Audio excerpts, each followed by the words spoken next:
Hello everyone, Red here with Big Red's Barbecue and Wine, where we're making delicious barbecue and we're handcrafting quality, delicious red wine too. So today we got a fun video for you. We've been desiring some brisket lately, and I got a couple of them. Word got out that I was gonna cook one of my offset smoker. My neighbor goes, "Red, give me some, I'll pay for it." So they chipped in and they got their own brisket. So we're gonna smoke up a couple of them. We're gonna go ahead and trim it. We'll season it. We'll throw it in the smoker, in the offset, and then we're gonna go ahead and I got a bonus feature for you. I'm gonna go ahead and show you how I make brisket patties for hamburgers. And I mean, what do you do with the leftover meat from your trim? Hey, you make delicious brisket burgers out of them. That's what you do with it. I'll show you how to do that. And then I'm gonna wrap it all up with the delicious product, and it's gonna be a great show. So just to kind of kick things off, what's the difference between a pitmaster and a propane grill? A propane grill runs out of gas.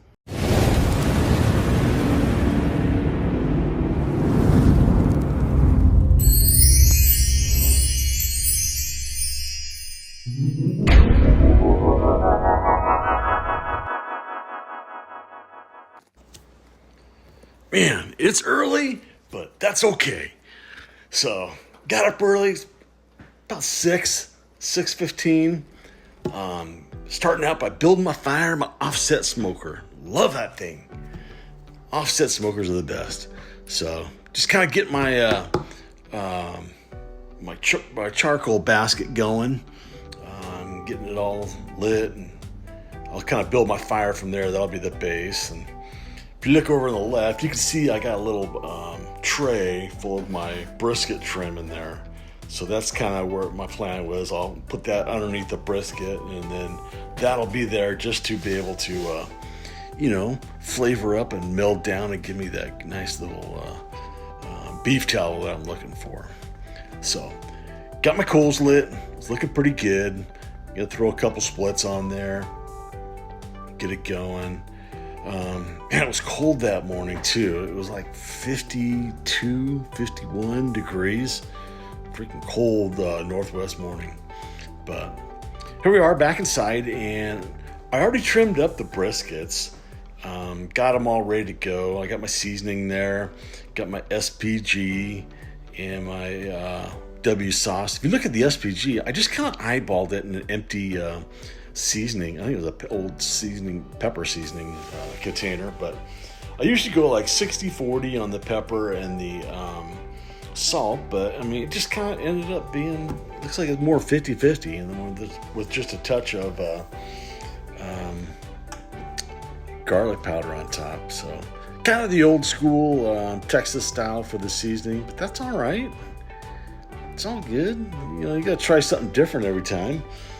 So here I am, just kind of mixing it up, and I got the two briskets there. For demonstration purposes, I'll pretty much do just one today. That way you can kind of get the gist of it. But that's me shaking it up, got everything all mixed together, and now I'm just gonna start with my W sauce, and I'll put that on. And I love the consistency and the flavor that the W sauce gives as a binder.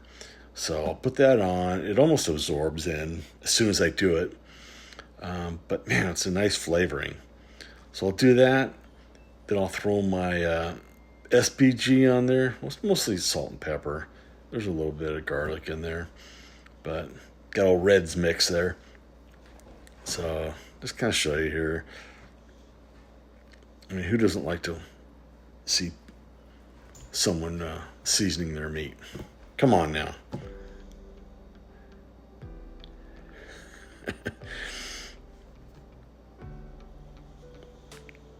Of course, you gotta get the sides, gotta get the point, gotta get it all.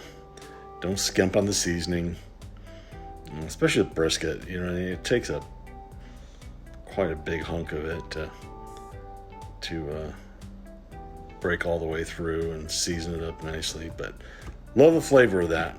Gives it nice and beefy, and just a wonderful flavor. It's kind of fun trimming those things up. I did it the night before. Try and get as much done, for that smoke the next day as I can, just to make it easier, because it's going to be a long day, throwing splits on the fire and getting it all ready, and do what you got to do, which is kind of half the fun. But the more you can do ahead of time, I think the easier it is. So other than just quick seasoning, and that's all you got to do the next morning. All right, so got them both seasoned up. Let's get this thing on the smoker. So by this time, it was about 7 a.m. So by the time I got the meat out and the fire going and the meat all seasoned, it took a little bit of time, but that's all right. So 7 a.m., it was super cold, super overcast, but that's all right. Throw my 2 briskets on there. Even had room for one more if I wanted, but kind of cool. Got the old country barbecue pits here. There's my setup. Got my water pan. Got my tray underneath with my pork, or not my pork fat, but my beef tallow in there. And then here's my fire, rocking and rolling. It rocked and rolled about 250 most of the day. It was kind of nice. All right, here's my bonus part. This is my brisket hamburgers that I'm making. So I took the trim that I did, and I trimmed away most of the fat and wanted to go just to the meat. Before, when I made this, they just came out so fatty. It must have been like a 50-50 mix of fat and beef, maybe 60-40 fat. So I trimmed all the fat off, or as much as I could, and then I just kind of cubed it, and I got this little... Man, I think my daughter got this for me for Father's Day. It's just like a $30 Amazon meat grinder.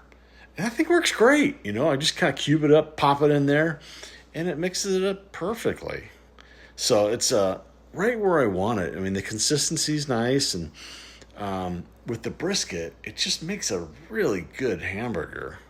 So I like to have hamburgers the night I'm making the brisket if I'm not eating it that night. So this is kind of a cool way of doing it, I think. Especially if you're out, tending the fire and you're still smoking up the meat, yet you're kind of hungry for dinner.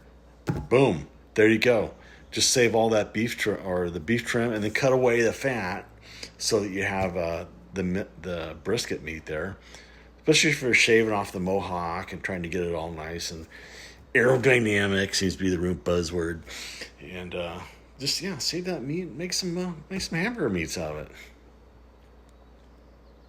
There it is.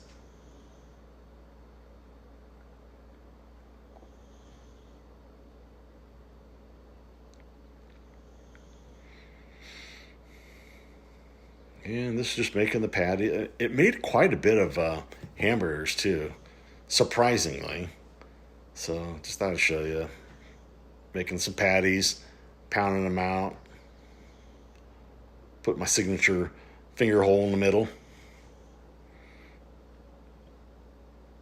And I'll even, I'm putting them on the tray now with the parchment paper, because after I'm done, I'll throw it in the freezer. And I'll throw it in the freezer and try and freeze it, get a rough freeze on it, a good half hour or so. And then I'll cut up a bunch of parchment papers into little patty size so that they're all kind of in between each burger. So that way, when I vacuum seal it, and I'll do as many as is in my family, so we can break out one of those for a quick dinner for that night. And it'll be easy to thaw and get them all ready. You do that and a little bit of our homemade sourdough bread. Man, it doesn't get too much better than that. Seriously. So I thought I'd show you the process too, just the old vacuum seal and what I got. I think 3 of them in there. So put it in my vacuum sealer.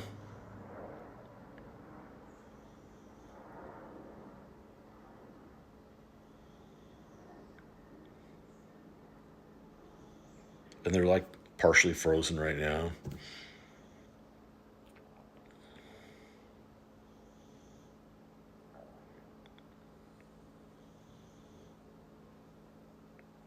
Yeah, there it goes.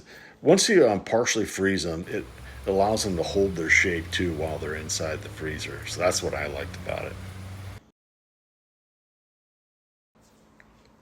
Wanted to give you a shot of the Firebox. I was running hickory and plumwood. Plumwood from the tree I pruned in my front yard. But yeah, hey, I was feeding that thing, every 30, 40 minutes just to kind of split, and it really worked out nice. Just set my alarm on my phone and I was good to go. So kind of an update here. Not sure how long it's been, but you can see the temp on it. Looks like we're about at the stall, but they're just coming along nicely. Man, talking about having the neighborhood smell wonderful. It was a dumping rain. It really was most of the day. And it finally broke for this at this point, which is kind of nice. But hey, anybody who's not in the Northwest, we appreciate the nice days when they're here. Trust me. But when they're not, hey, you still got to keep rolling through it. So here we are. But a little shot of the beef towel under there too. It's coming along. I was super happy with it. Super happy. Crust is forming up nicely. And then wrapping it, doing the old Texas crutch. What do you do when you run out of paper for your brisket? You use aluminum foil, what we used for 20 years up until, 10 years ago when we started using paper. Works just fine. Plus, it's all you got. You got to do what you got.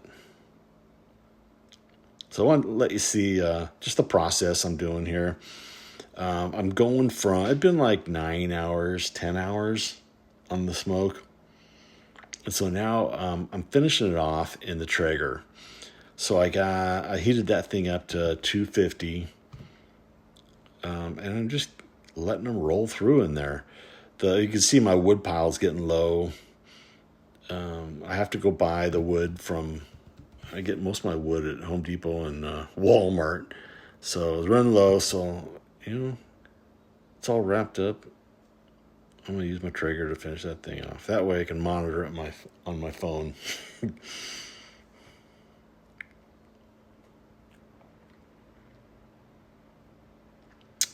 And just kind of shot of the control gauge there. You can see what my meat temperature is. And I plugged in just a little electrical one for the other brisket too, which was running about 10 degrees behind the other one.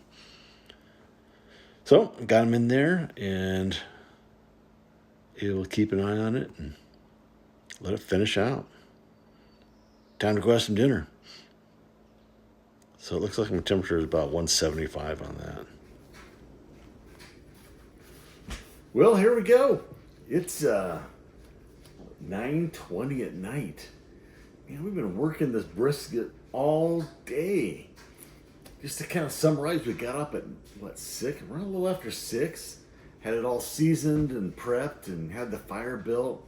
Got it on the smoker about 7 a.m., 7:05 this morning. Been tending that fire every half hour, 45 minutes, for a long time, like 9 hours, 9.5 hours.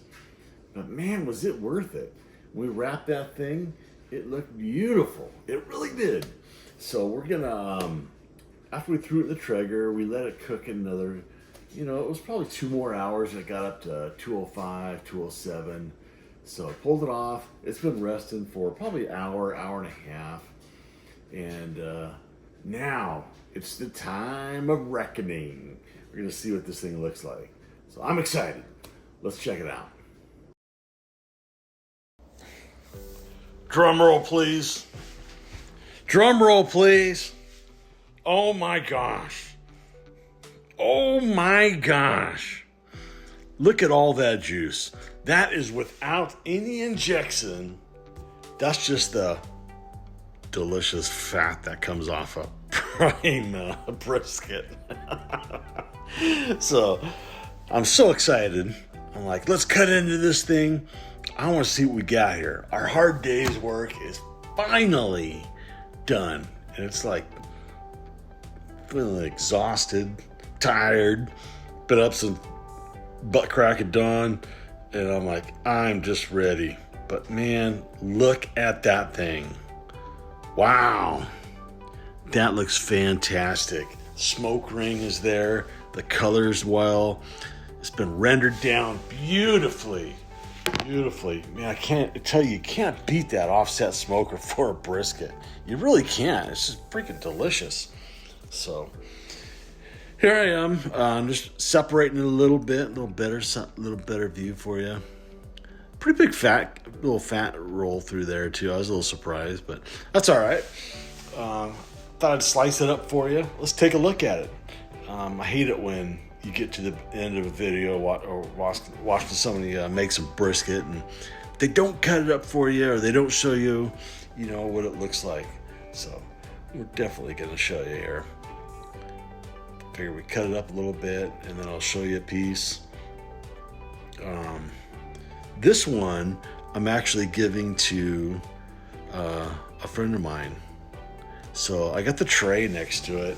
So I'm going to cut it all up nice and... Oh, look at that.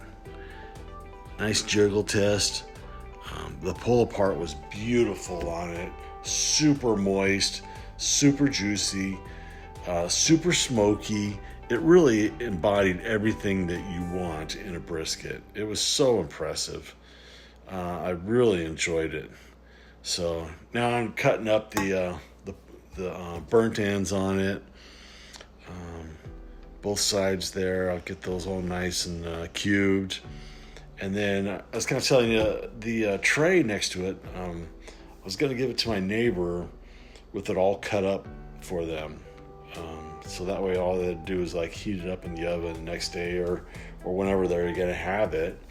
It would be all ready for them. So cutting up the burnt ends. Look at that. Had to try one. So succulent. There we go. So I'm just kind of getting it all on the tray, the burnt ends. And then I already cut up the point. So the point can go in there too. And then now, or the flat can go in there too. And then now for the point, I'm just slicing it up. These ones you can make a little bit bigger because it's just so moist and meaty and incredibly smoky flavor. It really was delicious.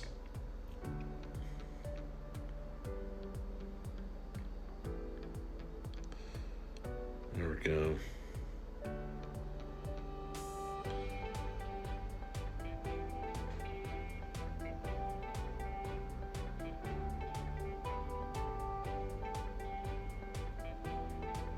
So it started out as a 18-pound brisket when I bought it. And I trimmed it down. I don't know exactly how much came out when I did that, but it was enough. It had a big old mohawk on it, so I was able to trim that and make some hamburger patties, and then just kind of get it all plated up now and ready to go. Man, I sure had fun making this video. Thank you guys for watching, and I hope you enjoyed it. And man, if that isn't something you could present to your friends or family, I don't know what is. So, thanks for watching.